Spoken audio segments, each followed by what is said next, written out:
آج اس کے لیے ہمیں آپریشن کرنا پڑ جائے گا اور سیاسی جماعت کے لیے. میرے خیال میں آج ڈیفرنٹ قسم کے چیلنجز پاکستان کو درپیش ہیں جن کے لیے یہ آپریشن کیا گیا ہے. میں آپ کے اس انٹرو سے متفق نہیں ہوں کہ پچھلا سارا جو ہے وہ بڑا ناکام ہو گیا ہے, پچھلے سارے کے کوئی نتائج نہیں آئے ہیں اور ہم زیرو پر کھڑے ہیں. یہ درست ہے کہ ہم نے ایک غلطی ماضی میں ضرور کی ہے, دہشت گردوں کے ساتھ مذاکرات کرنے کی, ان کو واپس پاکستان میں لا کے آباد کرنے کی, جو نہیں کرنی چاہیے تھی. آج میں دیکھ رہا تھا کہ دیر پہ جو پاکستان اور افغانستان کی سرحد ہے وہاں سے ٹی ٹی پی پاکستان میں گھسنے کی کوشش کر رہی ہے. 24 گھنٹے سے لڑائی چل رہی ہے اور ہم ان کو نہیں پاکستان میں داخل ہونے دے رہے, لیکن پچھلے ایک دور میں ان کو پھولوں کے ہاروں کے ساتھ پاکستان میں داخل ہونے بھی دیا گیا ہے, جس کے نتائج آج ہم بھگت رہے ہیں. تو کچھ غلطیاں ہم نے ضرور کی ہیں جن کو ٹھیک کرنے کے لیے آگے ریاست میں یہ طاقت موجود ہے اور ریزالو موجود ہے. میں کوئی اس کو ایسے نہیں دیکھتا. یہ ضرور ہے کہ چینیوں کو جو تنظیمیں نشانہ بنا رہی ہیں ان کو فارن فنڈنگ بھی حاصل ہے, اور ہمارے چینی دوستوں کو پتہ ہے کہ ان کو کہاں سے فارن فنڈنگ حاصل ہے. ہمیں اپنا گھر کلیئر کرنا ہے ان لوگوں کے ساتھ, لیکن جو پیچھے موجود ہیں. ہم نے افغانستان کی یہ خبریں بھی آج پڑھی ہیں کہ افغانستان میں جو ٹی ٹی پی پاکستان کے بارڈرز کے ساتھ بیٹھی ہوئی تھی ان کو افغانستان کی طالبان حکومت نے کہا ہے کہ آپ پاکستان کے بارڈر سے دور چلے جائیں. وہ بھی چینی ڈپلومیسی کا ہی حصہ ہے, ہماری بھی اس ڈپلومیسی کا حصہ ہے جس کے ساتھ ٹرانزٹ بند ہے. 8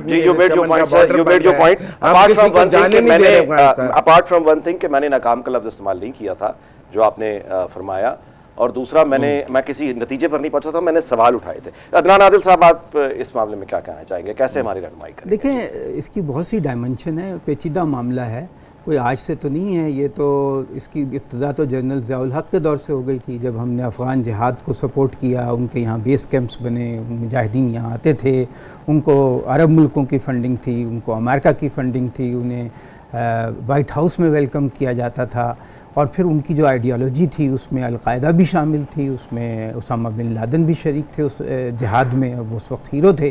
وہ سب لوگ جو مصر سے بھی آئے ہوئے تھے, جس میں ایمان الظواہری بھی تھے. تو پھر ایک مدرسوں کی ایک مشرومنگ گروتھ ہوئی اور ایک ایسا بیانیہ بنایا گیا جس میں جو قتال ہے اس کو جہاد بنا کے, جہاد تو بہت سے اس کے معنی ہیں, لیکن قتال یعنی قتل کر دو, اور اس کو کہ جو آپ کے نظریے سے متفق نہ ہو. تو یہ اس کی بہت گہری جڑیں ہیں, اور یہ نہیں کہا جا سکتا کہ ان لوگوں کی سپورٹ نہیں ہے. پاکستان میں بہت بڑی آبادی ایسی ہے جو خاموش ہے, لیکن ان کو سپورٹ کرتی ہے, ان کے لیے ہمدردی رکھتی ہے. تو یہ سب باتیں ہیں, اور یہ ایک سوشل فینومنا بھی ہے. ہم نے جو اس کی ملٹی ڈائمنشنل چیز ہے کہ آپ دیکھیے کہ کاؤنٹر نیریٹو تو نہیں ہم بنا سکے, کہ اگر ہم کاؤنٹر جو ہمارا نیشنل ایکشن پلان تھا اس میں تھا کہ ایک بیانیہ بنایا جائے گا اور اس میں لوگوں کو اسلام کا وہ رخ دکھایا جائے گا جو فلاحی, جو امن اور جو بھائی چارے اور عدل اور مساوات پہ مبنی ہے, اس کو تو سرکاری طور پہ پروموٹ نہیں کیا جا سکا. پھر ہماری جو مختلف ایجنسیاں ہیں, پولیس ہے, آئی بی ہے, اور انٹیلیجنس ایجنسیاں بہت ساری ہیں, ان میں کوآرڈینیشن وہ نہیں ہو سکا جو کہ ہونا چاہیے تھا. ایک ادارہ ہم نے بنایا لیکن وہ فعال نہیں تھا.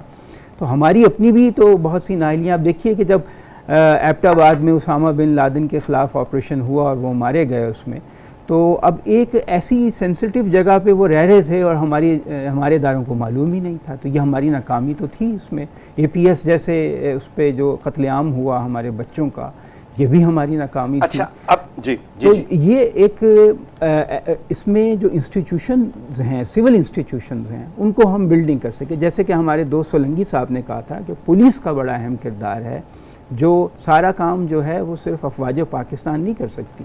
اور خود ہمارے وزیر اعظم نے آج کہا ہے کہ صرف ایک ادارے پہ نہیں چھوڑا جا سکتا, کہ تو ہمارے سول ادارے ہیں, سول ایڈمنسٹریشن ہے, اس کو بہتر بنانے کی اور کوآرڈینیشن کو بہتر بنانے کی ضرورت ہے, اور ایک کاؤنٹر نیریٹو بنانے کی ضرورت ہے. اصل بات یہ ہے کہ آپ نے نیریٹو کی بات کی ہے. یہ سولنگی صاحب نے تھوڑی دیر پہلے بات کی تھی کہ ریاست پہلے یہ سوچ لے کہ بننا کیا ہے. ریاست سے مراد یہ کہ ہماری اپنی قوم, اس کے نمائندے پارلیمنٹ یہ طے کریں کہ بننا کیا ہے. اچھا, یہ جو ہے انتہا پسندی کا جو رویہ جس کو میں نے شروع کیا, آپ نے شروع کیا ضیاء الحق سے, معاملہ یہ ہے کہ یہ لوگوں کو تبلیغ کرنا. اچھا, اس میں مساجد کا ایک کردار سرکاری یونیورسٹیز کا, سکولز کا, سلیبس کا ایک, پھر اس کے بعد ہمارا جنرل انوائرمنٹ, پھر سوشل میڈیا پہ ان جماعتوں کو یہ آزادی کہ وہ کسی فرقے کا نام لے کر وہ لوگوں کو دعوت دیں کہ فلاں یہ کرے تو آپ ہمیں کال کریں, ہم اس کے ساتھ معاملہ کریں گے, پولیس اگر تعاون نہیں کرتی تو ہم کریں گے. تو اقلیتوں پر جب اٹیک ہوتے تھے موسٹلی لوگ خاموش, لیکن اس کے بعد پھر سوات جیسے واقعات ہوئے, سیال کوٹ میں بھی تو ایک بہت بھیانک واقعہ ہوا, گوجرا میں ہوا تھا. تو یہ جب واقعات ہو رہے ہوتے ہیں تو آپ نے دیکھا کہ اعلیٰ سے اعلیٰ سطح پہ, مطلب یہاں صوبہ پنجاب میں ہم نے دیکھا کہ خاموشی ہے, پختونخوا میں بھی خاموشی ہے, وفاق میں بھی خاموشی ہے, کوئی رد عمل تک دینے سے گریز کرتا ہے. جی سولنگی صاحب, تو یہ لڑائی کہاں کہاں لڑنی ہے, اس کی تیاری کیا ہوگی, یہ کتنا بڑا کام ہے, اور کیا اس کے نتائج مہینوں سالوں میں آئیں گے؟ دیکھیں, جب آپ کوئی جنگ لڑتے ہیں تو آپ کے کوئی فوری مقاصد ہوتے ہیں, کوئی درمیانے درجے کے ہوتے ہیں, کوئی لمبے عرصے کے ہیں, کوئی ٹیکٹیکل ہوتے ہیں, کوئی اسٹریٹجک ہوتے ہیں. تو یہ جنگ تو بڑی ہے, اور یہ جو آپ کے باڈی پالیٹکس میں آپ کے ڈی این اے کے اندر گھس گئی ہے, وہاں سے اس کو نکالنا وہ صرف کسی, جس کو انگریزی میں کہتے ہیں نا کائنیٹک آپریشنز, صرف ان کے ذریعے آپ نہیں کر سکتے, لیکن وہ بھی آپ کو کرنے پڑیں گے اور آپ کر بھی رہے ہیں. لیکن اصل جو لڑائی ہے وہ وہی ہے کہ آپ آج طے کریں کہ پاکستان ایک روشن خیال, ایک مسلم ریاست ہے, نیشن جس میں اسٹیٹ ہے, تمام شہریوں, ایک نیشن اسٹیٹ ہے, ایک قومی ریاست ہے جس میں تمام شہریوں کے برابر حقوق ہوں گے, اور لوگوں کو جج کیا جائے گا ان کی ایک کام پر, ان کے ریاست اور ملک کے لیے جو رول ہے اس پر, اس لیے نہیں کہ ان کا فرقہ کیا ہے, ان کا مذہب کیا ہے, ان کی زبان کیا ہے, وہ کس علاقے میں رہتے ہیں, ان کی سماجی حیثیت کیا ہے, ان کی صنف کیا ہے. ان تمام امتیازات کے بغیر اگر اس طرف آپ جائیں گے تو پھر آپ کو پورے ایک ایکو سسٹم جو ہے وہ تبدیل کرنا پڑے گا. آپ نے کچھ چیزوں کے نام لیے, لیکن اس کا اظہار آپ کے ڈرامے میں بھی ہونا چاہیے, آپ کی میوزک میں بھی ہونا چاہیے, آپ کے کلچر میں بھی ہونا چاہیے, آپ کی یونیورسٹی میں بھی ہونا چاہیے, آپ کے اسکول میں بھی ہونا چاہیے, آپ کی مسجد میں بھی ہونا چاہیے, آپ کی مدرسے میں بھی ہونا چاہیے. دیکھیں, ملک تبدیل ہوتے ہیں. ابھی آپ نے چند سال پہلے سعودی عرب کو تبدیل ہوتے ہوئے دیکھا ہے. سر وہاں تو ایک آمریت ہے نا, وہ تو کر سکتے ہیں. جی جی, لیکن جو ملک ہیں وہ اگر تبدیل ہونا چاہیں تو اس کے طریقے ہوتے ہیں. جی سولنگی صاحب, جی اس گفتگو کا سلسلہ جاری رکھتے ہیں. جی وقت ہوا ہے کمرشل بریک کا, اس کے بعد مزید سوالات اور مزید رہنمائی حاصل کریں گے اس کمرشل بریک کے بعد.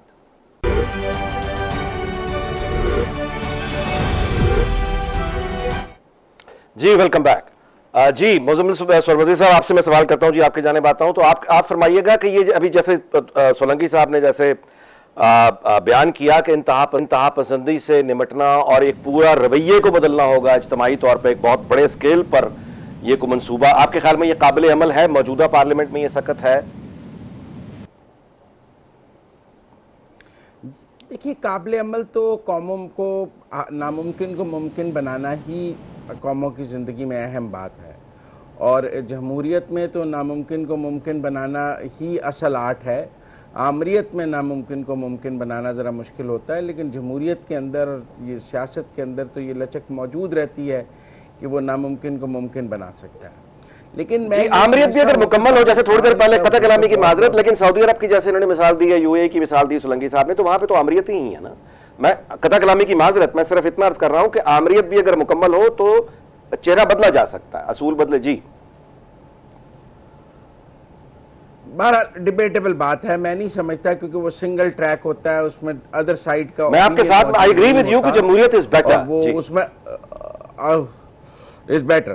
لیکن میں ایک اور بات کرنا چاہتا ہوں. میں یہ کہتا ہوں کہ پاکستان میں کوئی بھی دہشت گرد جماعت عوام کا اعتماد نہیں رکھتی, کسی کو ووٹ نہیں ملتے, کوئی اپنی دہشت گردانہ پالیسیز کو عوام میں لا کر ان سے ووٹ نہیں حاصل کر سکتا. بلکہ ہمارے ہاں تو جو زیادہ مذہبی رجت پسند جماعتیں ہیں ان کا ووٹ بینک مسلسل جیسے جیسے انتخابات کا تسلسل بڑھ رہا ہے ویسے ویسے ہم یہ دیکھ رہے ہیں کہ مذہبی جماعتوں کا ووٹ بینک کم بھی ہو رہا ہے. لیکن پھر بھی ہمارے ہاں بالکل ہارڈ لائنرز موجود ہیں جنہیں ہمیں نیشنل سٹریم میں لانا ہے. مثلا آج میرے لیے ایک خبر بہت شاکنگ تھی, صدمے کی بات تھی کہ پارلیمنٹ میں جو بڑی سیاسی جماعت ہے سنی اتحاد کونسل, اس کے آئین میں لکھا ہوا ہے کہ کوئی غیر مسلم اس کا ممبر نہیں بن سکتا. یہ تو مسلم لیگ کے آئین میں بھی نہیں تھا, یہ تو قائد اعظم کی مسلم لیگ کے آئین میں بھی یہ بات نہیں تھی کہ غیر مسلم اس کا ممبر نہیں بن سکتا.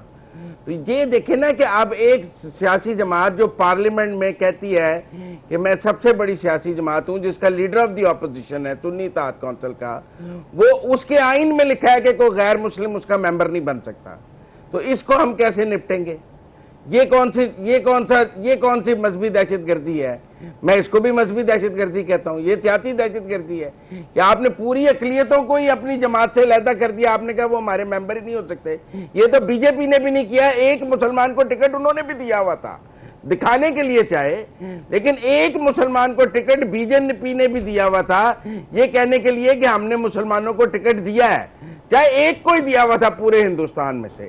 تو میرا مطلب ہے یہاں جماعت کے آئین میں لکھا ہوا ہے تو ہم یہاں استحکام آپریشن کا کیا کریں گے؟ اس سیاسی جماعت سے استحکام آپریشن شروع کریں جس کے آئین میں لکھا ہوا ہے کہ نان مسلم ممبر نہیں بن سکتا. اس کی حکومت ہے ایک صوبے کے اندر, وہاں سوات کا واقعہ ہو گیا ہے, اس کا وزیر اعلیٰ اس کی مذمت کیسے کرے؟ وہ نہیں جا سکتا, اس کا کوئی وزیر وہاں نہیں جا سکتا, ان کے آئین میں یہ بات لکھی ہوئی ہے. تو کیا کریں گے ایسی؟ تو یہ ہمیں ان تمام چیلنجز سے نبٹنا ہے, اور ملک میں ان چیلنجز کو نبٹنے کے لیے آئینی اصلاحات, قانونی اصلاحات, نیشنل ایکشن پلان, ہم پہلے بھی اس راہ سے گزرے ہیں, آئندہ بھی اس راہ سے ہمیں گزرنا ہے. لیکن اگر 9/11 امریکہ میں نہیں ہوا تو آج انہیں گن شاٹس کا جیسے واقعات کا سامنا ہے. ابھی حال ہی میں بھی وہاں ایک ہوا جو موب کلنگ ہو جاتی ہے, دہشت گردی اپنی شکل بدل نہیں وہ ایک اور ہے. یہاں تو ایک شکل بدلتی ہے, لیکن یہاں تو ایک مستقل آئیڈیالوجی ہے نا جی, ایک بیانیہ ہے, یہ نیا نہیں ہے, یہ مستقل چل رہا ہے. اس کا کاؤنٹر نیریٹو کیا ہے؟ پاپولر نہیں ہے وہ, آپ میری بات سمجھے, وہ پاپولر نہیں ہے. I agree with you کہ پارلیمنٹ میں ان کی نمائندگی نہیں ہے. I agree with you کہ پارلیمنٹ میں ان کی نمائندگی نہیں ہے, لوگ ان کو ووٹ نہیں دیتے. نہیں, ان کی ماسز میں بھی نمائندگی نہیں ہے. ان کے ماسز میں بھی نمائندگی. اچھا, لیکن یہاں پہ میں آپ سے ماسز میں بھی نمائندگی نہیں ہے. میں آپ سے گزارش کرتا ہوں کہ میں اس یعنی بات کو ہم آگے بڑھائیں. دیکھیے, یہ حقیقت ہے کہ اسامہ بن لادن کی تعریف میں جن لوگوں نے سال ہا سال کالمز لکھے, ان کی تعریف میں بولے, وہ لوگ جنہوں نے طالبان کو گلوریفائی کیا, میڈیا پہ کیا, وہ لوگ جنہوں نے طالبان کو جب وہ کابل میں انہوں نے ٹیک اوور کیا, ان کو باقاعدہ چھپے ہوئے کالم ہے کہ ان کو دعوت دی گئی کہ لاہور کے لوگ آپ کی جانب دیکھ رہے ہیں.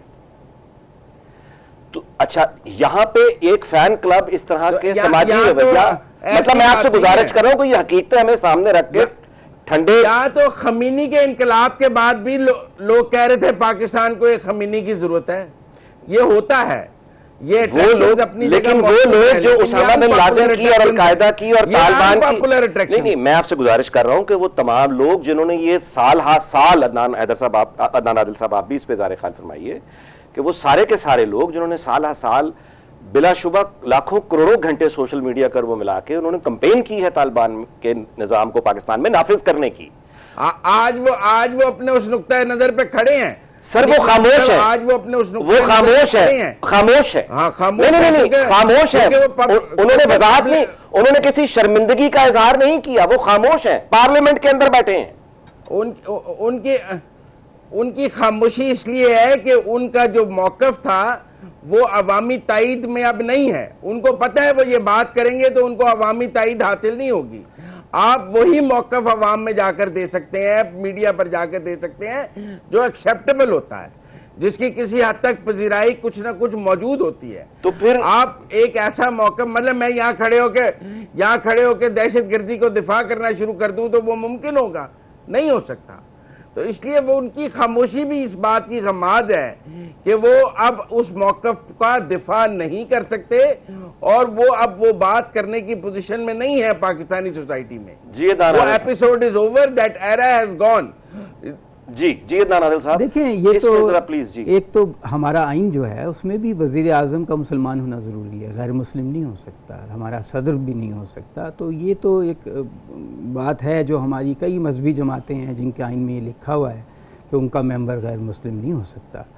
لیکن یہ کہ آپ اس کو ذرا براڈر پرسپیکٹو میں اس معاملے کو دیکھیں کہ جب ریاست اور عوام میں خلیج بڑھ جائے، جب آپ کی ریاست ایلیٹ کیپچر ہے کہ آپ کے جو ایک 25-30 لاکھ امیر خاندان ہیں ان کا تمام ریاستی وسائل پہ قبضہ ہے، سیاسی اس پہ قبضہ ہے، معیشت پہ اس کا قبضہ ہے، عام آدمی جو ہے وہ بہت دور چلا گیا ہے ریاست سے، بڑی خلیج ہے، وہ ووٹ بھی ڈالتا ہے تو اس کا ووٹ بھی بے معنی ہو جاتا ہے، یعنی آپ پورے الیکشن رزلٹس کو انڈرمائن کر دیتے ہیں، اس کے ووٹ کی کوئی اہمیت ہی نہیں ہے. تو جب لوگوں میں اتنی ایلینیشن ہوگی، ریاست سے اتنی بیگانگی ہوگی تو اسے کوئی نہ کوئی فورس تو ایکسپلائٹ کرے گی نا، اس خلا کو کوئی نہ کوئی تو پر کرے گا، کوئی مذہب کا نام لے کے کرے گا، کوئی ایتھنک بنیادوں پہ، نسلی اور لسانی بنیادوں پہ کرے گا، جیسے بلوچستان میں ہو رہا ہے، جیسے بعض اس میں کراچی میں ہوا. تو یہ ہمیں یہ بھی سوچنا چاہیے کہ ایک ایگالیٹیرین سوسائٹی جو ہے جس میں عدل ہو، انصاف ہو، معاشی مساوات ہو، صرف سیاسی جمہوریت بھی ہو، معاشی جمہوریت بھی ہو، اور لوگوں کی ایک پارٹیسپیشن ہو. اب آپ جس طرح کا آپ الیکشن کراتے ہیں یہ کیا جمہوریت ہے؟ تو ایک فراڈ ہے، جعلی بوگس الیکشن ہے جس کی بے شمار گواہیاں، بے شمار ثبوت آ چکے ہیں. تو جب تک آپ ایک جینوئنلی ڈیموکریسی ہو اور لوگوں کو معاشی انصاف بھی ملے، جو اس طرح ہر چیز پہ، وسائل پہ اگر ایک اشرافیہ کا قبضہ ہو تو پھر لوگ ضد میں آ کے کچھ بھی کر سکتے ہیں. اس سے فیول ملتا ہے، اس سے ایندھن ملتا ہے ان تنظیموں کو جو وائلنٹ مینز میں یقین رکھتی ہیں، جیسے کہ طالبان ہے، داعش ہے. اب خطرہ کیا تھا کہ اگر آپ طالبان کے اوپر زیادہ سختی کرتے، ان کے خلاف زیادہ وہ کرتے، تو وہ ان کا کاڈر جو ہے ہزاروں کی تعداد میں وہ داعش جوائن کر لیتا، وہ اور بھی زیادہ لیتھل ہوتا. تو پوری دنیا میں نے ٹیررزم پہ کورسز اٹینڈ کیے ہوئے ہیں، انٹرنیشنل اسکالرس کو سنا ہوا ہے. ہمیشہ یہ ہوتا ہے کہ جو ٹیررسٹ آرگنائزیشنز ہیں کوشش کی جاتی ہے ان کو مین سٹریم میں لایا جائے، ان کو پہلے ڈی ریڈیکلائز کیا جائے، ان کی آئیڈیالوجی، ان کو ایسی جگہوں پہ رکھا جائے، ان کو ڈی ریڈیکلائز کیا جائے، پھر ان کو مین سٹریم میں لا کر قومی دھارے میں شامل کیا جائے. ہم یہ کام نہیں کر سکے. ہمارے ہاں کئی دفعہ یہ کوششیں ہوئی جی، مذاکرات، سولنگی صاحب میرا خیال ہے زیادہ بہتر بتا سکتے ہیں، لیکن یہ کہ مذاکرات بڑی دفعہ کوشش ہوئی. سولنگی صاحب کیا کہنا چاہیں گے آپ؟ یعنی اس کا، میں مذاکرات کے آبویسلی خلاف نہیں ہوں، میں یہ کہہ رہا ہوں کہ یہ کوششیں ہو چکی ہیں، پرابلم کہاں آ رہی ہے؟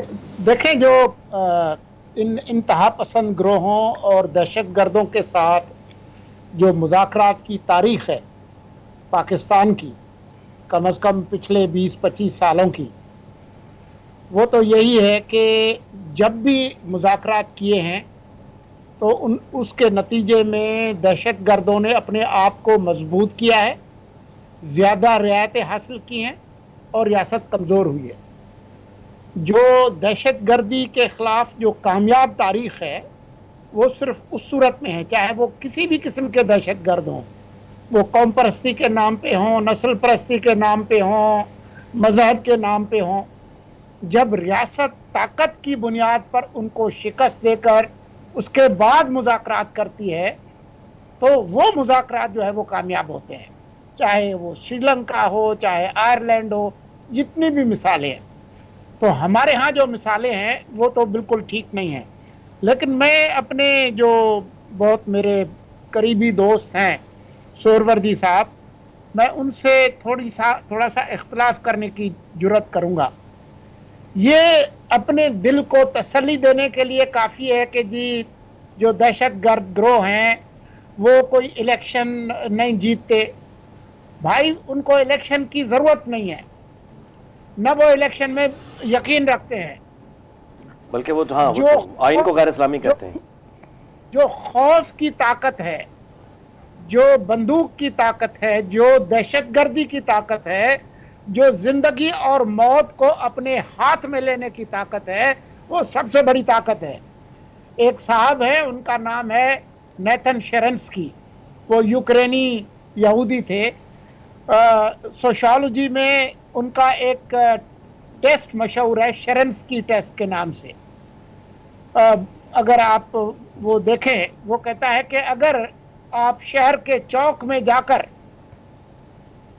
یہ کہتے ہوئے ڈریں کہ میں جو کچھ یہاں پر کہوں گا اس کے نتیجے میں اور میرا خاندان محفوظ نہیں ہوتا تو آپ ایک آزاد معاشرے میں نہیں بلکہ خوف کے معاشرے میں رہ رہے ہیں.